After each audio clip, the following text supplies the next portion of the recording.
Une cruciale qui s'ouvre pour les négociations sur un plan de paix en Ukraine. Le président ukrainien Volodymyr Zelensky est attendu ici à l'Elysée à 10 h. Un entretien bilatéral est prévu, ainsi qu'un déjeuner de travail. Il s'agit pour la France et les Européens de rassurer le président Zelensky sur leur soutien à l'Ukraine et de faire le point sur les garanties de sécurité dans le cadre de la coalition des volontaires.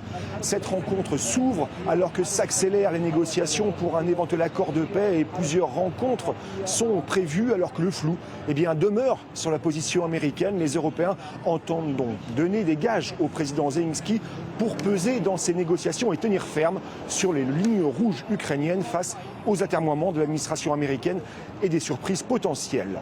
L'envoyé spécial, vous l'avez dit, de Donald Trump, Steve Witkoff, va s'envoler ce lundi pour Moscou pour rencontrer le président russe Vladimir Poutine.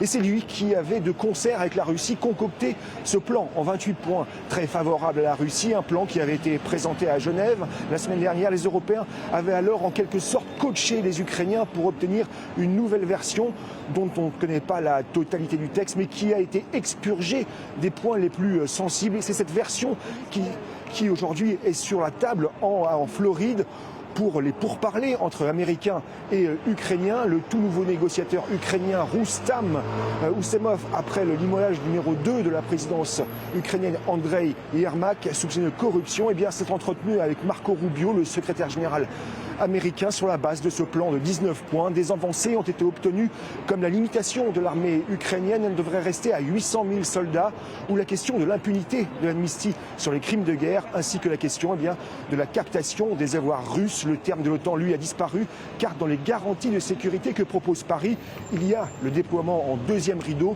sur le sol ukrainien, une force de réassurance. C'est la mesure phare de la coalition des volontaires qui regroupe une trentaine de pays. Une fois le cessez-le-feu obtenu, une force que les Russes refusent.